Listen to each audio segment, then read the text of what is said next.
Signal Sciences secures the most important web applications, APIs, and microservices of the world's leading companies, protecting over 7,500 applications and 150 billion production requests per week. Signal Sciences Next-Gen WAF and RASP help companies increase security and maintain site reliability without sacrificing velocity, all at the lowest total cost of ownership. Signal Sciences patented technology protects any application against any attack with integrations into any DevOps toolchain. Signal Sciences, demand more from your WAF. Learn more at securityweekly.com/Signal Sciences. In a fast-paced tech environment, the potential attack surface increases with each release and new app created. Detectify automates cutting-edge knowledge from trusted ethical hackers into the development pipeline for reliable application security. Go beyond the OWASP Top 10. Check your web apps for over 2,000 known vulnerabilities actively exploited in the wild, monitor subdomains for potential takeovers, and remediate security issues in staging and production. Learn more with a free trial at securityweekly.com/Detectify. Go hack yourself. By connecting to your code repository, Accurix generates a topology across your full stack to reveal risks so that you can harden your architecture. It also scans code for violations against compliance and security standards to enforce best practices. In addition, Accurix develops threat models using vulnerability feeds, IAM privileges, and other data to predict potential breach paths. Learn how easy it is to get started with Accurix at securityweekly.com/Accurix. Welcome back to Application Security Weekly. I'm your host, Mike Shima, joined by John Kinsella. Join Amit Bereket, co-founder and CEO of Perimeter 81, and Paul Asadorian for a technical deep dive into the problems inherent in legacy VPN technology. Together, they will explore solutions for the modern workforce and how momentum toward perimeterless architecture is helping redefine the future of cybersecurity. Register now by visiting securityweekly.com/perimeter81. Security Weekly, in partnership with Cyber Risk Alliance, is excited to present Security Weekly Unlocked on December 10th, 2020. This one-day virtual event wraps up with the 15th anniversary edition of Paul's Security Weekly live on YouTube. Visit securityweekly.com/unlocked to view the agenda and register for free. Keith Hoodlet is the Senior Manager of DevSecOps within Corporate Information Security at Thermo Fisher Scientific, a global enterprise seeking to make the world healthier, cleaner, and safer. Named as one of the world's 50 influential DevSecOps professionals, Keith has worked on projects such as the Application Security Weekly podcast from the very beginning all the way to episode 55. Go back and give him a listen. As well as the renewed InfoSec Mentors project, where he acts as founder and CTO. Keith is also known for his work as an ethical hacker and top 200 security researcher MVP on the BugCrowd platform. Hello, Keith, and thank you for coming back to join us. Hey, Mike. Very good to see you and John. It's been a long time. It's a little interesting being on this side of the table, as it were, although I think we're all kind of on our own weird sides of the table now that the world's in the state that it's in. But very good to be back. Thank you. That's right. It's time for you to start answering all of the questions. So let's start off, though, Keith. It's been a while since you've been here. What have you been up to? Like a lot of your fans, a lot of listeners want to know.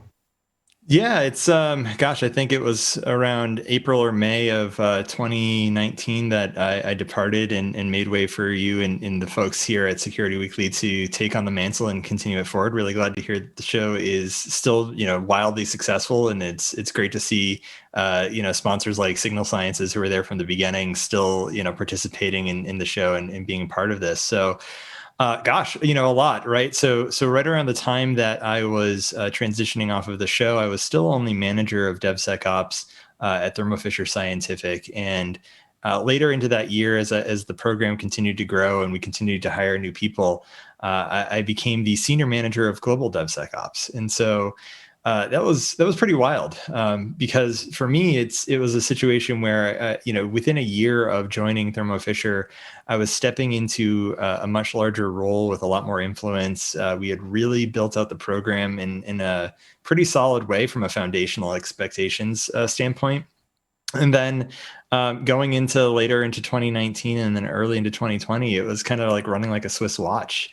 And so Recently, actually, and it wasn't part of your intro, so apologies on my part for not providing this earlier. Back in April of this year, I became senior manager of application experience at Thermo Fisher, which for a lot of people would be kind of the traditional IT operations application footprint within a large enterprise company. So right now, I'm responsible for I use the acronym COST somewhat sparingly, but also jokingly, because it's the conference, office, and service technologies within the organization, which are, WebEx, Zoom, Teams, pretty much everything in the Microsoft space, SharePoint, Exchange, getting licensing for all the stuff in Microsoft, Azure, et cetera, as well as ServiceNow, which is kind of that traditional IT service management solution used in many enterprise organizations.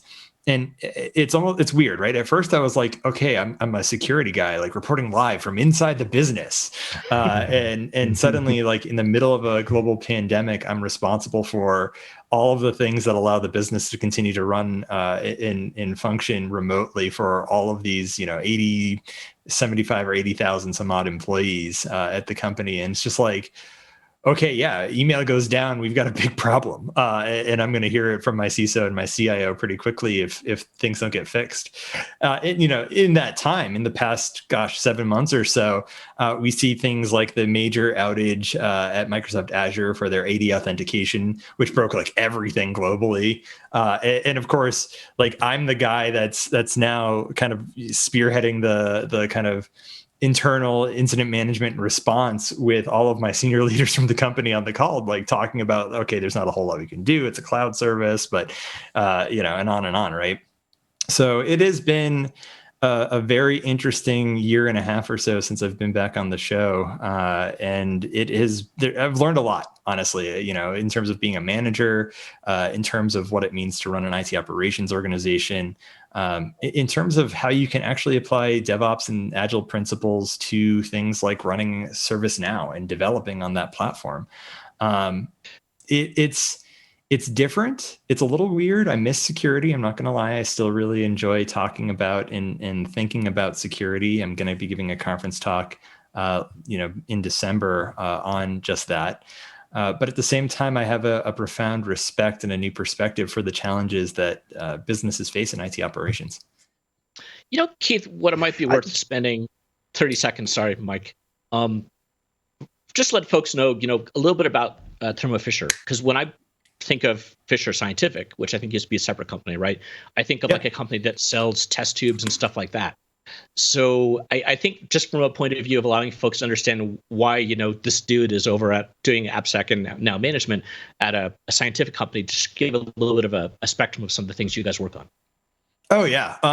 Okay. So I'll try to give the 10,000 foot view maybe. But in terms of COVID, maybe that's the thing that people are going to kind of be most impacted by in their lives globally today.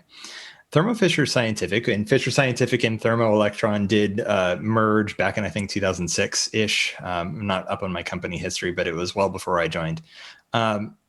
We make everything from personal protective equipment, masks, gowns, gloves, things like that, to antibacterial like hand lotion and things like that to kind of clean people's hands, to the plastic petri dishes that they use to do tests, to the pipettes and test tube things that they actually run tests in, to viral vector media, which is what you actually transport like samples of COVID-19 samples in to go get tested at a laboratory to determine if you're positive or negative for COVID, as well as the devices that they actually run the tests in themselves. So we serve everything from the hospital community, medical laboratory community, drug testing community, forensics community from a police and detective work perspective, as well as, of course, athletic testing, right? So like drug testing that you might have at, say, the Olympics, as an example of the sorts of things that, those laboratories use Thermo Fisher devices. And as you can imagine, right, there are certain countries out in the world that don't like the way that their tests go from a drug testing perspective. So if those are happening on our devices, well, those devices need to be secure, because if that organization or if that laboratory is compromised in some way, we don't want want that compromise to happen as a result of Thermo Fisher's, security of their product, or the way that we built the product from the ground up to be secure from the get-go. And so from a security perspective, for me, it was interesting because back in 2018, shortly after the show had started, I was actually challenged by a good friend of mine and now my boss, Brian, to go ahead and basically put up or shut up, right? I could sit here on the show and talk about all these great things in DevOps and security and kind of doing all these things right. But could I actually do it at a Fortune 200, now Fortune 150 global enterprise where I could actually implement security? And I was like, yeah, of course I can. Sure. And to your point, John, I could talk big, but at the end of the day, coming into Thermo Fisher, they had a fairly small security organization at the time. Back in 2018, it had been consolidated as a corporate function at that point, whereas I think it had been within the different divisions of the company prior to. It was kind of siloed off in the different groups. And by groups, I mean from an organization structure, we focus around about 5 different group kind of structures. They're kind of like their own companies in that regard, and they focus on certain areas of science, analytical instruments, or specialty diagnostics, or pharma services, or what have you. And then within each of those groups are divisions that focus on very specific elements of science, like material and structural analysis. They might be used by like a company like, I don't know, anybody from, say, Intel to other companies out in the world that are trying to determine the quality of the silicon chips that they're making, as an example, right? So we work in so many different areas of science, and there are so many customers that we have that are reliant on the security of our devices to ensure that their intellectual property isn't compromised, that the results that they produce from a forensic standpoint aren't compromised. But then also, of course, that you're not interrupting any sort of important work today, like COVID testing, right? The ability to determine if someone has COVID in being able to do then tracing of that person's contacts could save tens, hundreds, thousands of lives in a community. And I find that to be profoundly important. No, that sense of mission sounds absolutely fantastic. It definitely drives a great purpose for the type of work you're doing. And I'm curious too, because you were describing that it sounded like at the very beginning it was somewhat nascent program. You're building up a program. So I'm kind of curious too. Was there a particular surprise, or was there something that was actually made easier because you'd been talking about it perhaps quite a bit on the podcast, and then when it came time to actually build up a program and work with the developers, bring them together, establish great security, there was something that really stood out to you as like, I'm glad I made this choice, or I wish I had perhaps emphasized this other thing a bit more when starting off a program like this? That's a great question, Mike. And when it comes to building a program, the thing that I found is most profound of all of the technology solutions that we could build, of all of the different processes that we could implement, the most important thing actually was around the people. And I say that because for the most talented people that I brought into the program to really build up this idea of security as a part of the development process, those people are traditional software developers. In fact, several of them were direct out of college, computer science majors that had never been through a software engineering role at other large companies ever. And I'll tell you, the ability to just have young minds that are really hungry to learn and to show that they have the ability to do some of these things, and then to kind of set them loose on, okay, you understand the fundamentals of developing software, but let's go ahead and actually have you now go and build security into that software, build security into the process, and making it available via API calls, or making it something where you could go ahead and just like interface with that tool set really easily, directly in your code, for example, as something that was embedded. And that, I think, was for me the greatest lesson in being a manager. I always say, as a leader, the most important things you do, and there's several of them, but I think the most important things that you do is first hire great people. Now, I hired some really phenomenal security talent as well. I will say I had a couple of individuals join the team in November of 2018, shortly after I hired my very first person in October of that month prior. And they were both just kind of, dyed in the wool security people. One of them was a guy who reported a vulnerability on a device to us that we've since fixed. And it's, of course we would have fixed it because it's been quite a while since that report came in. But he was emigrating from Ireland, and he was moving into Colorado, and his wife was an American citizen, so he was able to kind of go through that process with the green card and come over. And as soon as we ended up identifying, that he was a potential opportunity to come on board, we're like, yeah, let's hire this guy. And he's since joined our product security organization under Jay Radcliffe, who used to work at Rapid7, and is a fairly famous hacker for hacking his insulin pump and then presenting on it at Black Hat some years ago. So I would say that hiring people is the most important thing that you do as a leader, in hiring good people, right? Like people that are hungry to learn, people that are eager to show off the skills that they have and be able to work as a team is super important. The next and most important thing is keeping them engaged, challenged, and growing, right? Like hiring great people and then having them do really silly or menial tasks you'll lose that talent faster than you hired it. And it's one of those things that thankfully I didn't have to learn that lesson because the team that I brought in has been just absolutely phenomenal. And then, of course, the third and most important thing, I think, in that process of bringing them in and then keeping them engaged is continuing to make sure they have the tools that they need to do the job, whether that's training, whether that's making sure that they can go to conferences, whether that's making sure that they can, actually implement some of the security things that you're trying to do. And then letting them tell you what works and what doesn't, right? Like at the end of the day, I remember looking at static analysis tools.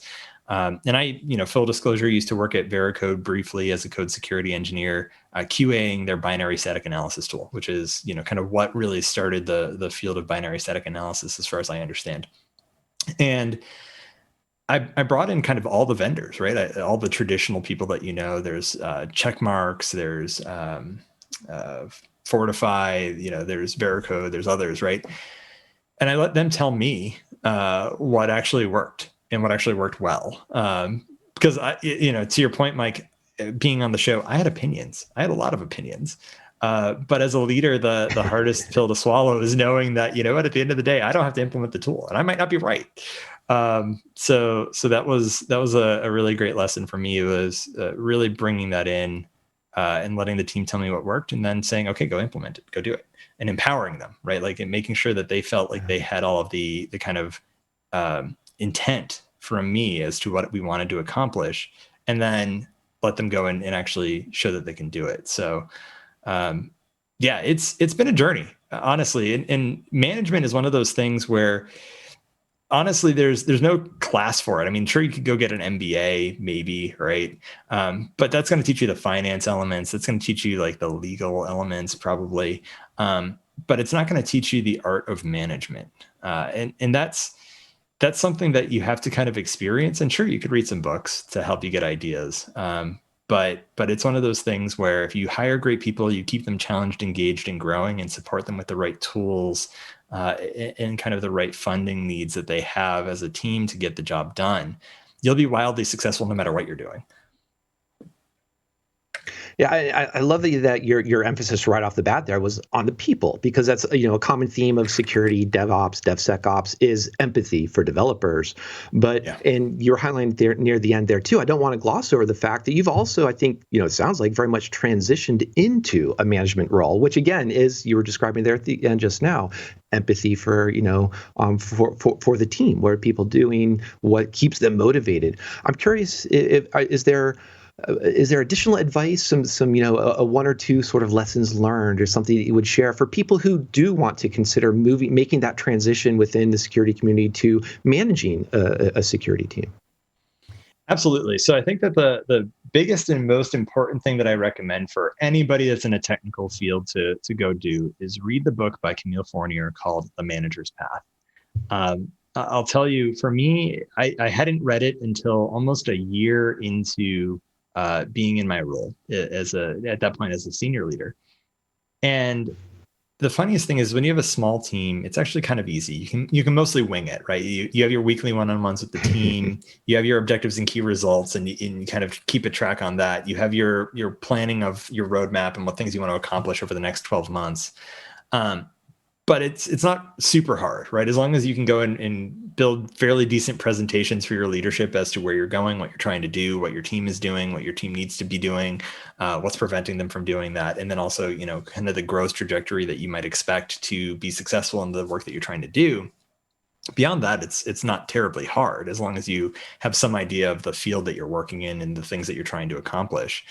But when you get into that senior management position, you suddenly have to start thinking about relationships, right? So it's not just your team now, but it's your relationships with your peers. It's your relationships with the people that you can cause pain for, or the people that can cause pain for you. You need to make sure that you're empathizing with and providing kind of early and often feedback to those people to make sure that they understand kind of what your priorities are, what your intents are, so that you're not catching them off guard. But then also just making sure that you've built a rapport with these people so that when you come to them and you give them an early look at a problem that you're identifying, so that they can go ahead and have their team address it, and that they know that that their boss is probably going to be calling them to address it as soon as it gets raised. That matters. Like, that matters a lot more than the quality of the program in a lot of ways, because at the end of the day, the relationships that you have will define the success that you have in the long term. It will help you make sure that the vulnerabilities that you're bringing forward actually get addressed. It'll help you make sure that time is allocated to dealing with legacy technical debt, or as I've said on other shows in the Security Weekly Network, technical inflation, as I like to call it. And at the end of the day, I think that if you build good relationships as a manager and you do enough work to understand the challenges your people are facing, but then also the things that you could be doing better, right? A bad process will defeat good people every time.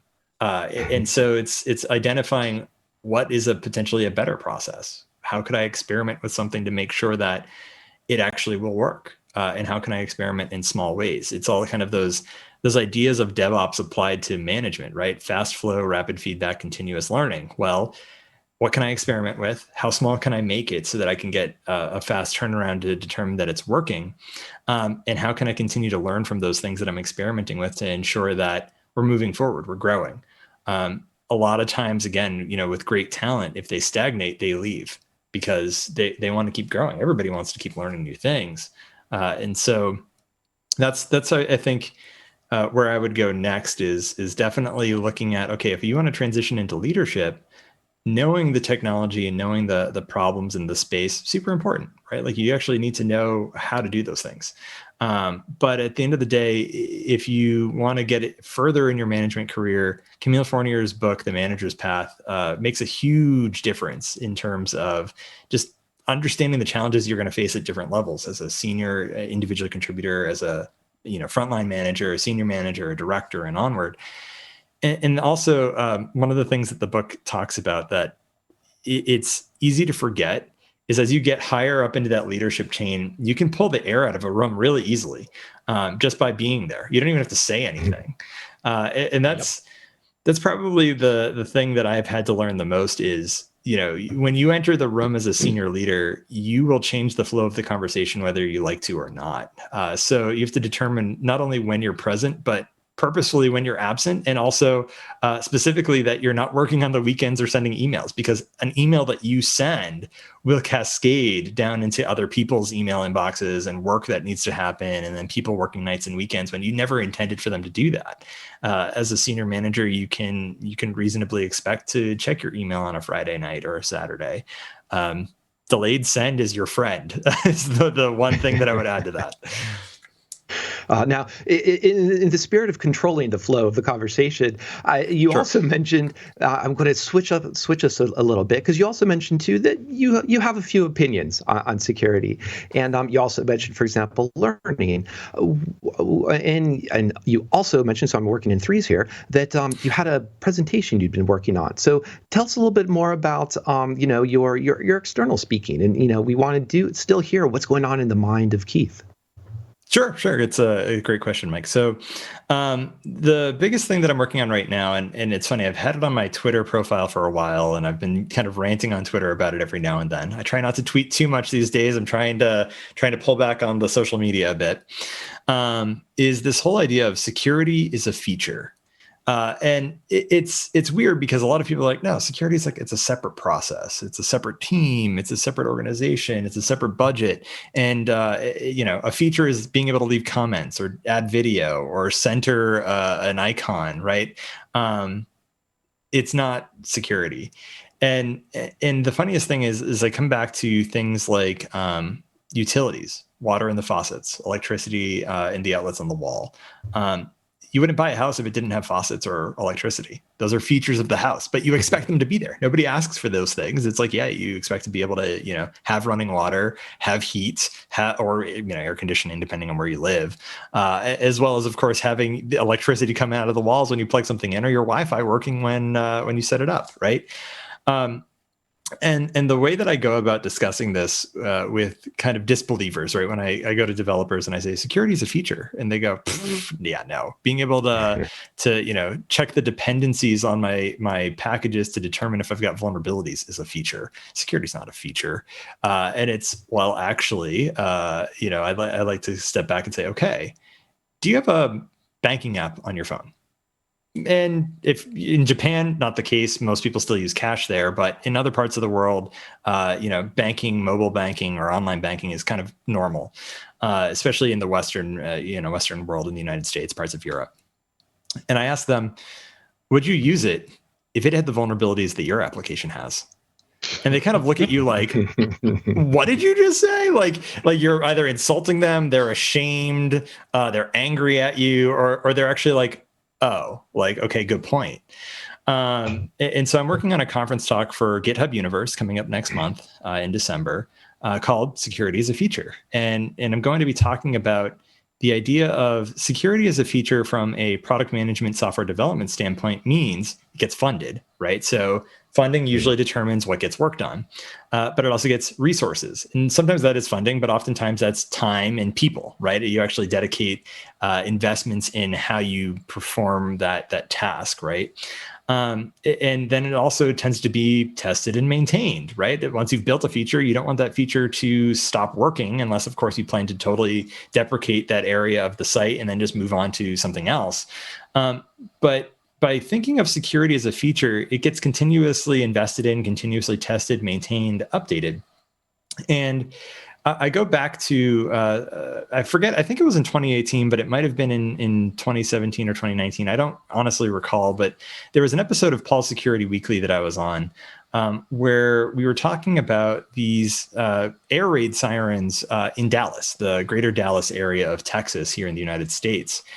And they were built back in the 60s and 70s as an early warning system of some sort of nuclear strike or intercontinental ballistic missile or, some sort of Cold War events that could take place. And that these sirens were put in place by the military to be able to alert the local populace and kick off the, Patriot defense shield system and kind of all these other things. And a couple of years ago, someone using the software-defined radio was able to actually set those things off in the middle of the night. And thankfully, no international incidents happened. And, people didn't kind of suddenly go on alert and freak out. I mean, maybe some people did, but hopefully, not people high up in the military because they recognized it wasn't them actually sending the signal.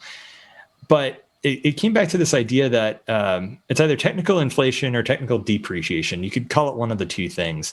The idea, though, was these things were built at a time where nobody had access to the wavelengths necessary to be able to send them signals and operate these sirens. And then suddenly, here we are in the, call it 2010s, And you've got software-defined radio where anyone could effectively operate at any bandwidth that they really wanted to. Now, legally is an entirely other concern, and I'm not a lawyer, but the fact that they could make devices kind of send signals at a frequency that they shouldn't be able to and then kick these things off, well, security was a feature. It was built at a time where people weren't thinking about the problems that could happen if these things went off in the middle of the night and suddenly an international incident took place. But it didn't get continuously invested in. It just kind of was set up and then they just let it run. And that's often how security ends up being implemented in a lot of places. They set up the firewall and then they move on. They set up static analysis and then they don't do anything with the results. They set up a bug bounty program and they pay bug bounties and then they sit on the bugs. And it's just like, no, if security was a feature, you'd be allocating time to it. You'd be allocating resources to it. You'd actually be hiring people into your development teams that are security professionals, or at least have a basic understanding of security. The model that I use for this, and it's somewhat ironic because I work at a company that provides products to this space, but I use the hospital model of security. And I don't mean like the administrative people or the lawyers or the finance people. I mean like, nurses, doctors, surgeons, pediatricians, right?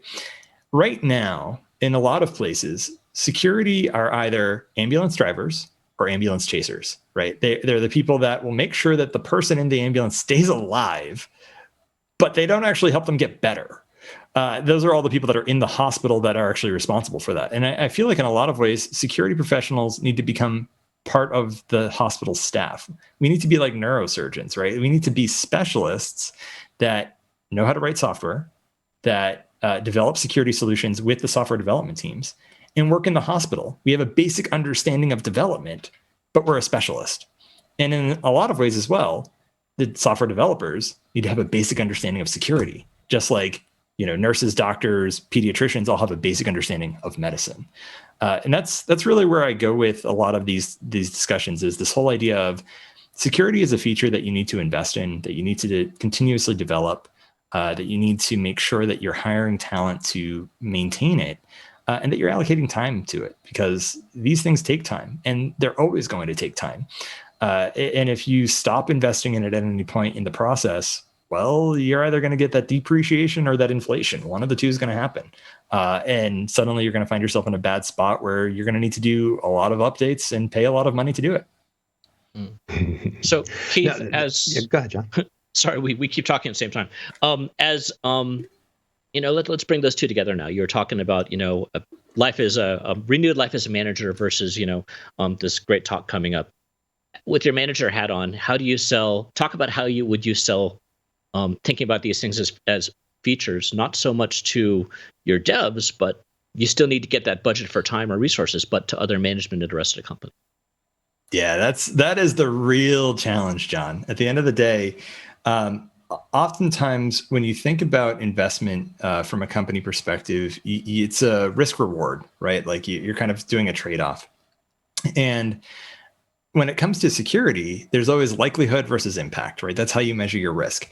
Impact is almost never going to change, right? Like if you're Equifax and having your database stolen of all the data that you have on, millions of Americans and their credit scores and all that other information, that impact is always going to be the same no matter what happens. Like if someone steals it, or if that goes offline and becomes inaccessible to you, or any number of other situations that could happen, that's still a huge impact. So when it comes to the business elements, you have to think about the likelihood, right? Like that's the only thing that you really control here. And oftentimes, and especially with this show, right? You think about, well, where is the biggest footprint of problems today? Web and mobile, right? Because that's your greatest exposure. It's not like someone can break into your house, steal your laptop, and then steal all the secrets. Hopefully your laptop's encrypted, but I mean, it could happen, but it's very local, right? It's one person or a group of people and it's one impact. You're not going to see that across an entire company all at once, right? That would take hundreds of thousands of people, like literally an army, to do that sort of thing.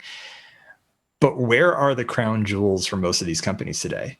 They're online, right? Like think about Good example, Domino's, right? Like one of those things that a lot of businesses were impacted by the sudden shift to online business. Domino's is like, no, we're just fine. We have a really great online ordering app.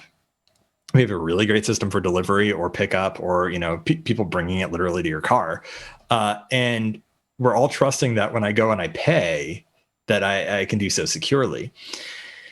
And so I think that's where you have to start talking to the business about, well, what are you doing to address these problems, and also tracking them from a data perspective, right? So one of the things that I've learned as a leader is putting metrics behind all of the things that you're talking about drives outcomes and results, right? If you're able to show the picture, not only from the day to day, but from the month to month, week to week, year to year, what have you, you can start to really show how things are getting better or how things are getting worse and the trends associated with that.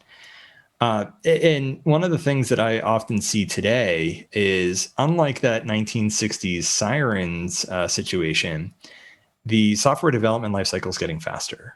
The release timelines are getting faster.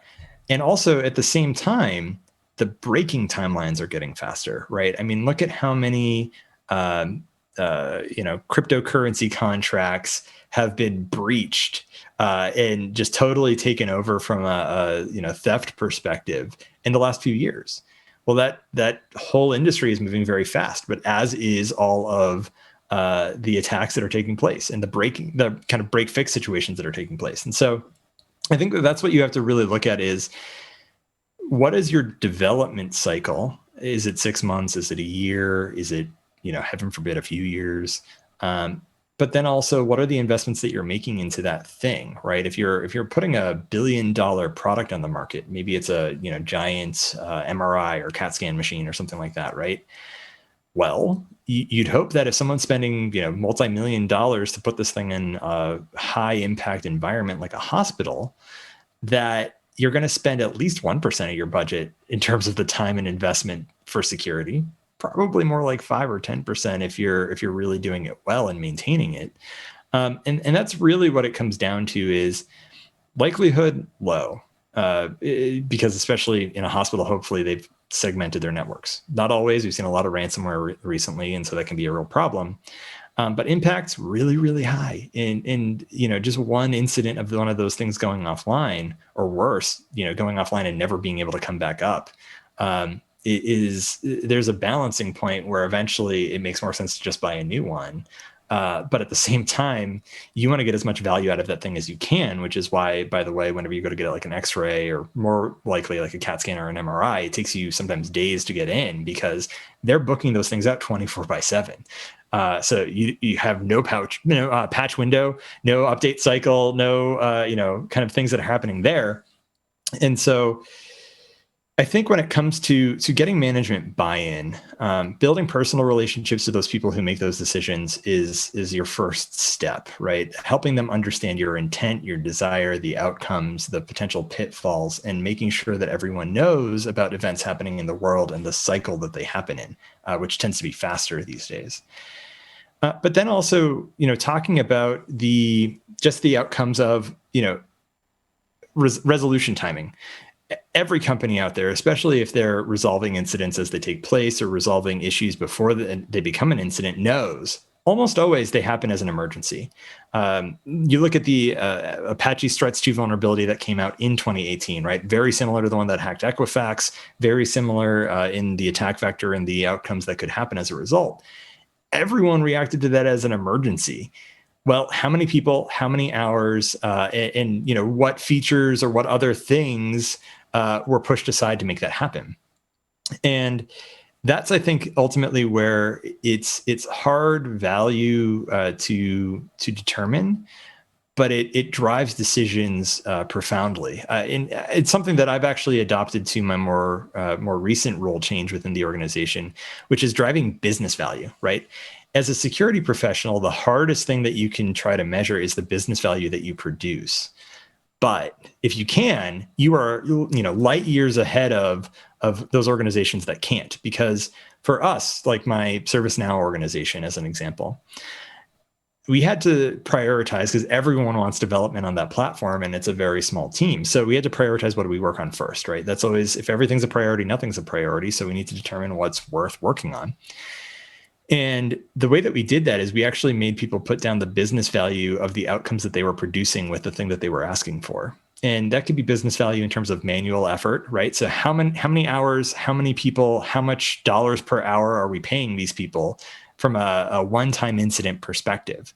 It could be cost offset. What are the things that we're no longer buying, or that contract that we're no longer, renewing as a result of doing this thing?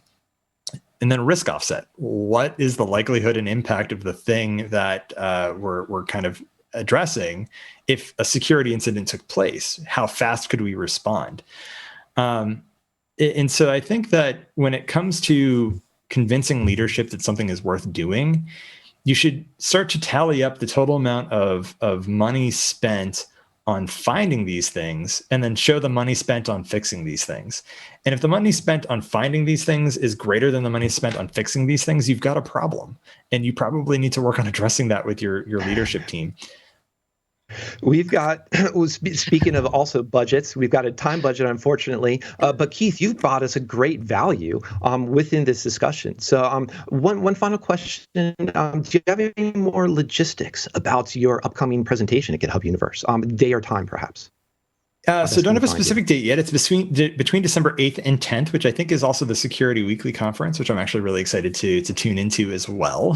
So I don't have a specific day and time. Security Weekly's conference, I think, is happening right around the same time. But it should be announced pretty soon. I will announce it on GitHub. I have a new handle. I was at @andmyhacks. My new handle since like February of last year is @securingdev on Twitter. So I will be posting it on Twitter as soon as I know. And then it should be recorded. It's only a 20-minute talk, so it's a little less than this segment. You might have got more out of me than they will in the conference talk itself, but it'll be covering a lot of the same topics, to say the least. Awesome. Well, yes, everyone go follow Securing Dev, give Keith a shout out on Twitter, and go pay attention. That week of December 8th through 10th, going to be a great week for security conferences, for security presentations. So once again, just want to say thanks, Keith, for joining us. My pleasure, Mike. Thank you so much. Thank you. Also want to thank, of course, John as well, and want to thank all of you for joining us. We'll see you next week on Application Security is a Feature Weekly.